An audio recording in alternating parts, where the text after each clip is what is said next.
구약성경 느헤미야 1장 함께 읽겠습니다. 느헤미야 1장 1절에서 11절 말씀 한 절씩 교독합니다. 느헤미야 1장 1절에서 11절 말씀.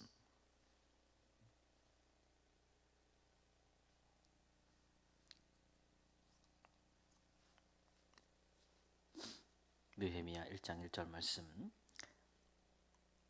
하가랴의 아들 느헤미야의 말이라. 아닥사스다 왕 제20년 기슬르월에 내가 수산궁에 있는데 내 형제들 가운데 하나인 하나니가 두어 사람과 함께 유다에서 내게 이르렀기로 내가 그 사로잡힘을 면하고 남아있는 유다와 예루살렘 사람들의 형편을 물은즉 그들이 내게 이르되 사로잡힘을 면하고 남아있는 자들이 그 지방 거기에서 큰 환난을 당하고 능력을 받으며 예루살렘 성은 허물어지고 성문들은 불탔다 하는지라. 내가 이 말을 듣고 앉아서 울고 수일 동안 슬퍼하며 하늘의 하나님 앞에 금식하며 기도하여 이르되 하늘의 하나님 여호와 크고 두려우신 하나님이여 주를 사랑하고 주의 계명을 지키는 자에게 언약을 지키시며 긍휼을 베푸시는 주여 간구하나이다. 이제 종이 주의 종들인 이스라엘 자손을 위하여 주야로 기도하오며 우리 이스라엘 자손이 주께 범죄한 자들을 자복하오니 주는 귀를 기울이시며 눈을 여시사 종의 기도를 들으시옵소서. 나와 내 아버지의 집이 범죄하여 주를 향하여 크게 악을 행하여 주께서 주의 종 모세에게 명령하신 계명과 율례와 규례를 지키지 아니하였나이다.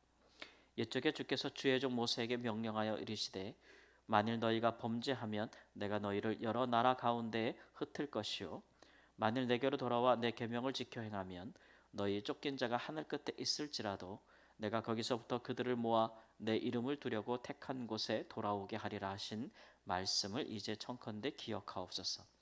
이들은 주께서 일찍이 큰 권능과 강한 손으로 구속하신 주의 종들이요 주의 백성이니이다. 주여 구하오니 귀를 기울이사 종의 기도와 주의 이름을 경외하기를 기뻐하는 종들의 기도를 들으시고 오늘 종이 형통하여 이 사람 앞에서 은혜를 잊게 하옵소서 하였나니 그때 내가 왕의 술 관원이 되었느니라. 아멘.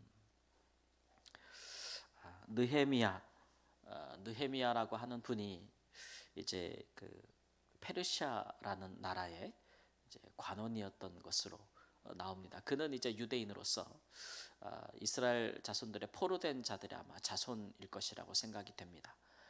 특히 이때는 이스라엘 백성들의 1차, 2차 귀환이 이미 이루어지고 나서 우리가 이제 주일날 2차 귀환이 에스라 선지자를 통해서 학사 겸 제사장을 통해서 이루어졌고 그래서 그가 와서 이제 이스라엘 백성들에게 하나님의 율법을 지키도록 많이 애쓰고 있는 모습을 봤잖아요. 그 뒤에 이제 14년 정도가 흘렀어요. 그러고 나서 이제 3차 귀환이 이루어지게 되는데 그때 이제 남은 이스라엘 백성들을 또 데리고 온 분이 바로 이 느헤미야 이분입니다. 이분의 이 기도문과 1장의 내용을 보니까 이분이 이제 당시에 수산궁에 있었다. 아닥사스다 왕 제20년에 이렇게 얘기했죠. 그러니까 왕궁에서 있는 관리였어요. 그러니까 이방인으로서 이방에서 아마 태어나고 자라지 않았을까요? 이미 포로된 지 80년이나 지났는데 훨씬 지났는데 그렇죠? 그러니까 여기서 태어나고 자란 분이 아닐까. 그리고 그렇지만 이제 그 페르시아에 남아 있는 사람들이 종종 유대에 돌아간 자들의 소식을 들었다. 그러니까 유대에 남아 있어서 지금 성전을 재건하고 있는 사람들, 재건한 사람들이 어떻게 살고 있는지 그 소식들을 들었는데 오늘 말씀에도 보니까 내 형제들 가운데 하나인 또 두어 사람이 이렇게 이야기하고 있잖아요. 그러니까 이 느헤미야의 형제 중에서 몇 사람이 또 아는 지인들이 유다와 예루살렘의 소식을 가서 보고 그 소식을 전해줬다라고 하는 것입니다.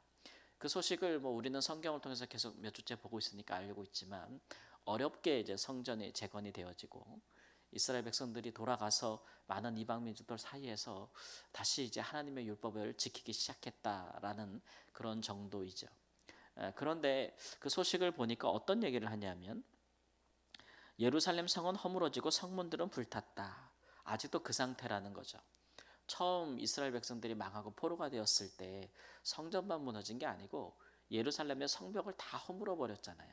그리고 성읍을 다 불태웠고, 뿐만 아니라 예루살렘 성 지경에 있는 사람들이 사는 촌락까지 다 불태웠고 황폐되었다. 그런데 이제 그 포로에서 돌아간 1차, 2차로 돌아간 사람들이 성전을 재건하고 이제 사람들이 사는 곳을 좀 재건했을지라도 아직 예루살렘 성벽이 예전과 같이 성이 회복되지는 못했다라는 거예요. 이제 성벽이 완성되지 않으면 주거로서 적당하지 않죠. 예전에는 마을들마다 항상 이제 성벽이 있지 않았겠습니까? 그래서 그 성을 보호하는데 우리나라의 성의 구조는 항상 이제 그 성벽이 마을 사람들을 다 포함해서 같이 살고 있는 그런 구조를 갖고 있잖아요. 우리나라 옛날 조선 뭐 이런 나라들의 특징이 성벽이 주민들이 사는 곳까지 쫙 포함해서 이렇게 성벽이 있는 것인데, 외국은 다르죠. 사람들이 막 살고 있고 그 안쪽으로 더 가면 성벽이 있는 그런 구조인데, 예루살렘도 이제 성 바깥에 사람들이 많이 살고 물론 성 안에도 살고 있어서 이제 성벽을 이렇게 두르는 것이죠. 그것이 이제 외적들이 침략하거나 대적들이 쳐들어오면 이제 안전을 위해서 이제 주민들이 성 안으로 대피하는 겁니다. 성 밖에 있다가. 그러니까 예루살렘 성벽은 굉장히 중요한 역할을 하고 예루살렘 주민들의 안전과 보호를 위해서 중요하고, 만약에 이제 성벽이 완성되지 않으면 이제 무방비 상태인 거예요. 언제든지 외적의 침입을 받을 수 있고 안전한 주거지가 되지 못하는 것이죠. 그런 상황에 대해서 여전히 그렇다라는 얘기를 들었습니다. 우리가 이제 성전 재건을 방해했던 그런 사마리아 사람들의 그 예를 우리가 성경에서 봤지만, 그들이 성전 재건을 반대하기도 했지만 그들이 더 두려워했던 것은 예루살렘 성벽을 재건되는 일입니다. 그렇게 되면은 돌아온 유대인들의 그 세력이 굉장히 강해지는 거 아니겠어요? 더 안전 보안이 강화되어지고 성벽을 갖게 되면 또 예적부터 예루살렘 성벽은 워낙 강성해가지고 이렇게 허물기가 굉장히 어렵거든요. 침공하기가. 그렇기 때문에 그런 난공불락의 요새가 다시 재건되는 것을 주변의 민족들이 원하지 않았죠. 이 돌아온 자들이 다시 그런 세를 떠칠 것을 염려하고, 그렇기 때문에 그것을 많이 방해했는데 그와 같은 상황인 것을 들었다. 이제 그것을 듣고 이 느헤미야가 마음이 아파서 하나님께 기도하기 시작했다라는 것을 볼 수가 있습니다. 이렇게 보면은 각기 마음에 와닿는 부분이 다른 것 같아요. 그렇죠? 어떤 사람은 이제 성전을 세우는 것에 대한 그 부르심을 입고 마음이 타서 하나님께 기도하는 사람이 있고, 어떤 사람은 하나님의 율법이 아직 시행되지 못하는 것에 대해서 너무 안타까워서 에스라처럼 기도하는 사람이 있는데, 이 느헤미야는 예루살렘 성벽이 무너져 있고 아직 재건되지 못했다는 그런 소식을 듣고 또 하나님 앞에 막 기도하는 걸로 보니까 각기 이 마음이 하나님의 부르심이 다 다른 것 같아요. 어쨌든 느헤미야는 그가 그런 이제 마음에 안타까운 마음에 금식하면서 기도하면서 하나님께 또 자기 조상들의 죄를 회복하고 회개하고, 또 자기에게 하나님께서 약속하신 대로 우리 때에 하나님을 다시 하나님의 백성들을 경외하기 시작하면, 계명을 지키게 하시기 시작하면 모든 것이 회복될 것이라고 하셨는데, 하나님 지금 그것이 이루어지게 하옵소서라고 기도하고 있습니다. 뿐만 아니라 마지막 절에 보면은 그가 자기가 형통하기를 기도하고 있어요. 형통하다는 얘기는 이 사람이 관원으로서 페르시아 왕 아닥사스다 왕의 이제 신임을 받고 승진하기를 기도하고 있는 거죠. 자기가 굉장히 성공한 관리가 되기를 바라고 있는 거예요. 그러니까 이방 사람으로서 이방에서 나고 자라서 그 나라에 아주 중요한 위치까지 올라가기를 바라는 거죠. 그때 내가 술관원이 되었느니라. 이 말은 이제 왕의 음식 중에서 이제 술을 먹는 그런 것들을 총괄하고 관장하는 그런 역할이라고 할 수가 있겠습니다. 그래서 왕의 지척에서 섬기는 사람이겠죠. 예전 왕들은 그렇지만 항상 이제 그 왕의 지위를 확고히 하기 위해서 또 왕에게 뭐 독살이라든지 아니면 왕을 뭐 암살이라든지 이런 것들을 항상 경계하기 때문에 이제 아무나 가까이 두지 않았고, 또 왕이 먹고 마시는 일들에 대해서 아무나 그 일을 맡기지 않았겠죠. 그러니까 굉장히 신뢰하는 사람들에게 이 일을 맡겼을 텐데, 이제 이 일을 감당하는 아주 높은 지위에 오르게 되었다. 우리가 애굽에서 요셉이 총리가 되기 전에 감옥에서 두 관리를 만나잖아요. 애굽 왕 바로의 술관원과 떡관원을 만나지 않습니까? 그것이 이제 먹고 마시는 것을 주관하는 관리들인데 그 얘기가 있듯이 술 관원이 되었다 이렇게 얘기하고 있어요. 그 얘기는 뭐냐면 이 사람이 지금 느헤미야가 페르시아 왕궁에서 이렇게 형통하고 잘 되기를 바라는, 승진하기를 바라는, 왕의 측근이 되기를 바라는 그 마음이 개인적인 성공과 야망 또 성취에 있지 않았다 이런 얘기를 말씀하고 있는 거고, 이제 예루살렘 성벽을 세우고 재건함에 있어서 내가 형통하게 되면, 내가 높은 자리에 올라가게 되면 거기에 영향력을 발휘할 수 있겠다라는 마음의 소원이 있었다는 거죠. 그래서 그것을 하나님께 기도하고 금식하면서 기도하고 했는데 마침내 그렇게 하나님께서 은혜를 베푸셔서 내가 왕에게 은혜를 입어서 이런 자리에 올랐다라는 것입니다. 그리고 나서 에스라의 경우와 비슷한데, 그리고 나서 이제 그가 왕에게 청하죠. 내가 예루살렘에 돌아가서 성벽을 건축하게 허락하옵소서 이렇게 청해서 느헤미야서 전체를 보면은 느헤미야가 이제 왕의 허락을 받아 예루살렘에 가서 성벽을 재건하고 예루살렘 성벽을 완벽하게 재건하고 다시 이제 돌아오게 되는 것입니다. 이런 이제 일련의 과정을 볼 때 느헤미야 마음속에 우리가 한 가지 생각하는 것은 그가 자신뿐만 아니라 그 형제된 자들, 포로에서 돌아간 자들, 예루살렘으로 그 돌아간 자들을 향하여서 이 이방에 남아 있는 자들의 마음이 어땠는지를 알 수 있어요. 그렇죠? 그러니까 대표하여 돌아갔다고 생각하는 거죠. 모든 포로되었던 자와 그 후손들이 돌아간 것이 아니고 대표한 자들이 마음의 감동을 받은 자들이 먼저 돌아갔는데, 이방에 남아 있는 자들은 어떻게 하면 그들을 서포트할 수 있을까? 어떻게 하면 그들을 우리가 도울 수 있을까? 어떻게 하면 우리가 이방에 있는 영향력을 가지고 우리의 돌아간 유다의 공동체에 남은 자들을 우리가 어떻게 하면 그들에게 하나님의 은혜와 또 축복이 이루어지도록 우리가 할 수 있는 바를 할 수 있을까? 그런 부분에 간절한 마음이 있었다는 것을 알 수가 있어요. 그러니까 계속해서 교류하면서 소식을 들으면서 이 예루살렘에 있는 공동체와 이 페르시아에 있는 공동체가 서로, 이방에 있는 공동체가 계속 서로 연합하고 있었다는 것을 알 수 있고, 그것이 그냥 단순히 마음뿐만 아니라 실제적인 교류와 도움이 이루어졌다는 것을 알 수가 있습니다.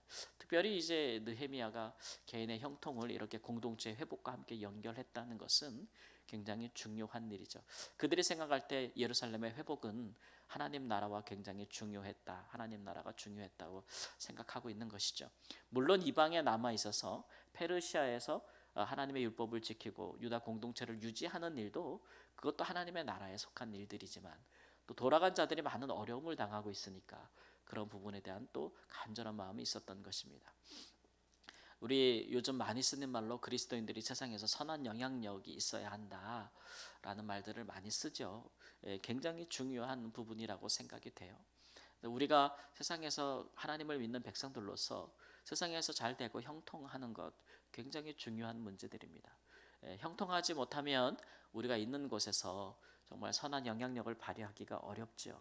그러나 우리가 있는 그런 부분들에서 우리가 하나님께 은혜를 구하면서 또 우리의 형통함과 또 뭐 성공, 또 잘 되는 일들을 구할 때에 중요한 것은 우리의 중심이 어떠하냐라는 것도 하나님께서 보시겠죠. 하나님이 참 기뻐하시고 은혜를 베푸시는 그런 중심을 가지는 것이 좋다라는 말씀입니다. 특별히 개인의 형통함을 구할 때 하나님이 형통함이 그저 나 자신의 유익과 이익을 위해 구하는 것이 아니고, 하나님이 내가 형통함으로써 하나님의 뜻을 더 준행하고 또 하나님의 지금 우리 뭐 교회라든지 아니면 우리 사회에 정말 복음이 필요하고 선한 크리스찬들의 빛과 같은 삶이 필요한 곳에 하나님 내가 조금이라도 기여할 수 있다면, 하나님 내가 조금이라도 그런 부분들에 하나님 내가 헌신할 수 있다면 하나님 그렇게 우리를 사용하여 주옵소서라는 그런 간절한 마음이 있으면 참 좋겠다라는 그런 것들을 이 느헤미야의 기도를 통해서 봅니다. 특별히 마지막 절에 보면 종의 기도와 주의 이름을 경외하기를 기뻐하는 종들의 기도를 들으시고 이렇게 나와 있어서 이 일이 느헤미야 혼자 하는 일이 아닌 것을 말씀하고 있어요. 마음을 같이하고 뜻을 같이하여 기도하는 그 공동체가 있었다는 거죠. 아마 페르시아 궁에서 있는 임용된 유대인들의 관리들이나 유대인들 공동체 중에서 이런 일들을 함께 기도하는 자들이 있었다는 것이죠. 그래서 우리가 이제 뭐든지 세상에서 하나님의 일을 행할 때 믿는 사람들은 이런 일에 잘 연합할 필요성이 있습니다. 혼자 행하는 것은 참 어려운 일이죠. 그러나 더불어 같이 하는 것은 참 힘이 있고 귀한 일입니다. 특별히 이런 일들에 이제 함께 기도하는 사람들이 있다는 것, 기도하는 모임이 있다는 것은 굉장히 중요한 일이기 때문에 우리가 교회에서도 함께 기도하지만 교회를 떠나서 믿는 자들이 함께 여러 모습으로 여러 지역에 함께 있는 알고 있는 사람들이 서로 기도 제목을 공유하고 우리가 또 하나님 앞에서 행할 일들에 대해서 특별히 우리가 헌신하는 일들이 필요할 때 세상에서 그런 일들에 서로 기도 제목을 부탁하고 함께 기도하는 것, 그런 일들은 정말 주 안에서 아름다운 일들이고 그렇게 믿음으로 연합한 자들의 기도를 우리 하나님께서 얼마나 기뻐하시고 응답하시기를 좋아하시겠는가. 예, 그런 것들을 다시 한번 살펴보게 되는 것입니다. 그래서 우리가 또 한 주간도 세상에서 살아가는데 서로가 서로를 위해서 기도하고 또 하나님께 간구하고 서로를 위하는 아름다운 복된 영적인 연합이 주 안에서 이루어지게 되는 은혜가 있기를 우리 주 예수님의 이름으로 축원합니다. 아멘. 주님, 하나님의 종들의 형통함을 주께서 허락하시고 또 우리가 잘 되어서 하나님 그것이 세상에 큰 유익이 되는 하나님 우리의 사랑하는 이웃들에게 우리가 사는 사회에 우리의 교회의 가정에 큰 유익이 되기를 원합니다. 하나님 이 일을 위하여 주께서 우리를 부르시고 하나님 우리에게 기도하라 하시니 주의 마음을 품고 주의 몸된 교회 또 믿음의 사람들 백성들 하나님 나라를 위하여 하나님 뜨거운 마음으로 기도하는 주의 백성들이 있게 하시고 이루어 서로 연합하고 마음을 같이하여 기도할 때 우리 하나님께서 이루어 주셔서 응답해 주셔서 형통하고 잘 되는 은혜와 역사가 있게 하여 주옵소서. 하나님의 백성들의 안전과 형통함을 주관하시고 그들을 통해서 하나님 참으로 복되고 아름다운 역사들 선한 것들을 지키고 또 선한 영향력을 행사하기를 원하시는 하나님의 큰 뜻이 우리를 통해 이루어지도록 인도하여 주옵소서. 하나님의 교회에 와서 예배하고 기도하는 모든 주의 성도들을 한 주간도 축복하여 주시옵시고 어려운 중에도 도우시는 하나님의 큰 손과 은혜를 경험할 수 있도록 우리 하나님 한 주간 기쁘고 또 하나님 복된 시간들로 또 기회들로 하나님 여러 가지 일들로 우리 하나님 일하시기를 원합니다. 하나님의 일하심을 찬미하는 기쁜 시간으로 다시 만나도록 인도해 주옵소서. 존귀하신 예수님의 이름으로 기도합니다. 아멘.